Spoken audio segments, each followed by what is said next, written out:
I just want to start with your thoughts about what we're living through, especially here in the city of Detroit, especially in communities like your church or your neighborhood. I think it's hard for people who are not experiencing that to really understand what it's like. Well, I'm glad you raised that, Stephen, and my prayers and thoughts go out to all the families who've lost loved ones, who are illness, who have the families that are dealing with this. I think about the people in nursing homes and healthcare facilities that can't even touch or see their people.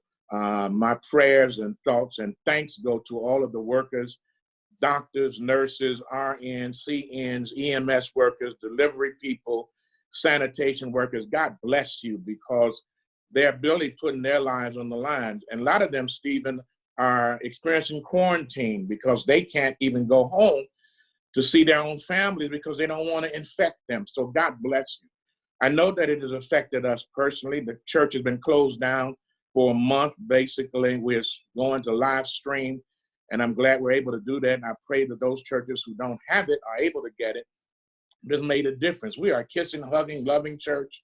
And so I miss that. We miss that. There have been deaths in our church. I'm doing a funeral this afternoon. Today is Wednesday, and I'm doing a funeral in about an hour. Only 10 people can be there, and we'll be wearing facial masks and distance, and that's no way to remember your loved one, but that's what we're called to do. In my own family, my great uncle, who was really like my older brother, we grew up together, he passed. His wife is suffering from the illness. She just found out after 2 weeks that he was gone. And so we're dealing with that. I have a cousin who was my little brother who passed. And we are not able to embrace them. And we're a big, close family. So it has impacted us, to say the least, about the impact in Michigan and African-American communities, the city of Detroit. You know the disparity of healthcare. Yeah. 40% of the people from Michigan, African-Americans, are on the death rolls, and we're just 14% of the population. That's true in Illinois, city of Chicago. That's true in Louisiana. That's true in most urban cities across the country. The healthcare disparity. We have a pandemic within the pandemic, because you and I, Stephen, know that these disparities have been here for a long time. We've been talking about them. And now there's been a great spotlight shined upon all of this. And now we see what we've been talking about for years. And so if we don't come out on the other side of this better, then shame on us for not having gotten the message. Yeah. So give me a sense of what it's been like for you as a pastor right now, trying to give people comfort, obviously right now, but also hope for the future, that this will end and I guess our lives will come back together at some point. Oh, no question about it. And I don't think we'll ever be the same. And in some cases, we should not be the same. I think the physical distancing, and I don't call it social distancing, I think that's the wrong term. Yeah. Because we can be socially connected, and we are, but we're physically distanced from each other. Black folks are socially connected. We are gregarious people. And so for me as a pastor, I send out pastoral points every week, trying to make little anecdotes, using stories to comfort people. We're online every Sunday morning, fellowshipchapel.org, 9:30, and tune in and get a good word and good song. I send out robocalls to try to remind them and to give them hope and inspiration. And so I know a number of churches are trying to do the same thing, but it's really difficult. And I try to let folk know that we've been here before. This is not the first pandemic that we've experienced. Now, maybe the first one that we have experienced, but if you go back to 1918, in terms of the Spanish flu, and the toll that took, if you go back to SARS, if you go back to the Ebola situation, if you go back to all of those issues, the H1N1 that our nation experienced, what we've experienced, though, back then is a professional kind of honest approach and leadership that really comfort us and that make people feel as though they had hope. Right now, we don't have that. Yeah. We have a person who unfortunately has led us down the primrose path. who talked about it was going to go away by a miracle, who talked about that it was a hoax, a fix. He did not listen to the United Nations, the World Health Organization. He did not listen to his own advisors. He did not listen and does not listen to the scientists and the doctors. He putting himself in the way of information. He's lying every day when he gets to the podium about the true status of what our nation is in. And I pray that those scientists remember, those doctors remember their Hippocratic oath, which is given to the people and not to the president, and tell us the truth. So when in all of that, Stephen, we find ourselves as ministers, as faith leaders, trying to give our people hope to say that there is a brighter day coming. You know, the tree only recognizes how strong it is when it's still standing after the storm is over. Yeah. That's why we sang in the church, the storm is passing over, because we know we're in a storm.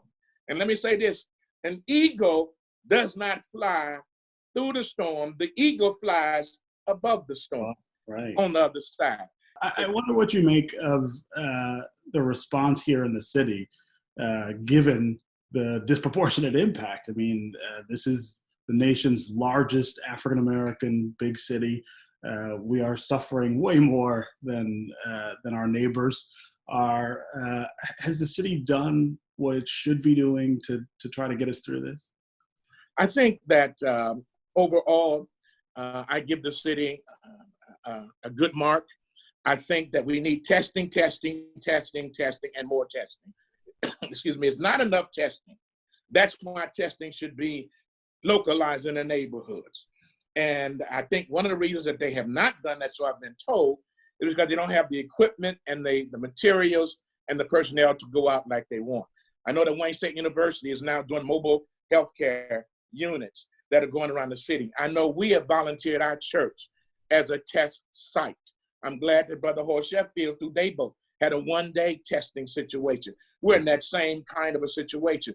We want to do that. We've provided materials, face masks. We did 4,000 face masks through support from the UAW in terms of people. They lined up from Greenfield to Southfield.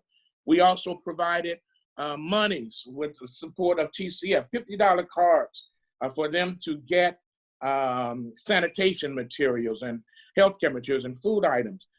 We provided that to churches and denominations around the city, thanks to Gary Torgo and TCF Bank. I do think that the city can do more and is needing to do more. I think Mayor Duggan has moved the instant kind of results from the testing program that they're doing, which is different than a lot of cities have. That's a good thing. I think that the getting of more testing people who are first responders, grocery stores, that's a good thing because we congregate in those facilities. And I want to say this, Stephen, that to seniors out there, they are still playing the numbers. They're going and playing the lottery, thinking that they can win, but they're not taking the best measures for their own health care.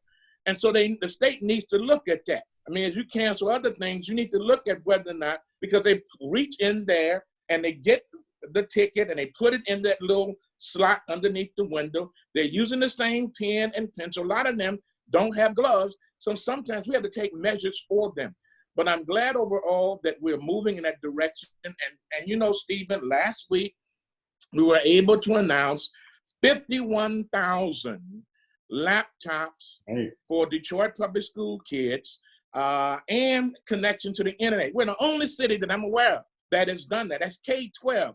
That's unheard of, Stephen, Henderson. Yeah. I mean, and so when we talk about the effort of the city, and I want to thank Jerry Norcia and DTE Energy, Nancy and their team, Nancy Moody and their team. I want to thank Tanya Allen and the Skillman Foundation. I want to thank Faye Nelson and Kellogg's. I want to thank Dan Gilbert and Bill Emerson from Quicken Loans and Rock Mortgage. I want to thank the mayor of the city, Mike Duggan, who was a part of this, who helped to push this. And this came about because I looked at my little daughter. She's blessed. She got 2 cell phones. She got 2 laptops. She knows all our codes. She owns everything. And I say, but that's my baby. Everybody don't have it like that. And I always believe that you're blessed to be a blessing. So I said, what can we do right now? The kids are out of school. They shouldn't be idle. They need to learn. So I put that piece together called It Takes a Village. We need something like a Marshall Plan, like they did after World War II in Western Europe. They rebuilt Europe, the United States, did that. We need to do that here after the devastation of COVID-19.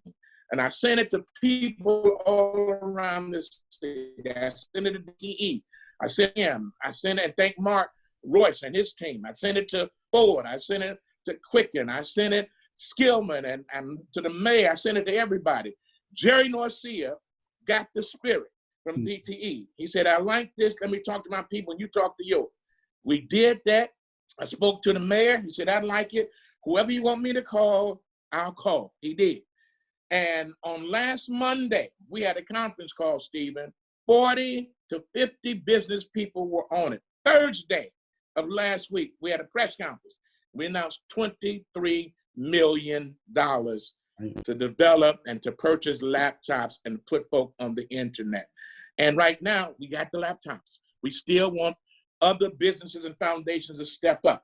It shows that if you have a mind to do the right thing, then you can do the right thing. And I just thank God that I'm in the city of Detroit and been able to be used like this. And I thank God because it takes an entire village to raise a child. And in this case, the village seemed to have come together. Yeah, it's a really important dimension of this in that it thinks about the future, right? You're doing this now, but these are families that will be able to take advantage of this forever. Absolutely, because what happens now is that the children will not only be on the internet. I'm thinking of the little boy and girl or the young adult who will look at this, who will build confidence, who will be online, who can do their college and high school applications. I'm thinking about the parent who can now go for job information, who will be connected to the social media of the world. Poor children, Stephen, who would not have an opportunity, who can come up and out of poverty. This helps them in terms of the poverty index because it puts them on par with other kids who already have these advantages. So if I'm on Linwood, if I'm on Dexter, if I'm on Joy, if I'm on Mack and Bewick, if I'm on Gratiot, if I'm on 6 Mile, 7 Mile, Finkel, Joy Road, I now have access to what everybody else has access to, which means I'm not at a deficit. God didn't make no mistake when he made me where I am. And out of this experience, out of mayhem comes this miracle of good work that we're all doing in the city of Detroit. So God bless everybody who has made a difference in this situation.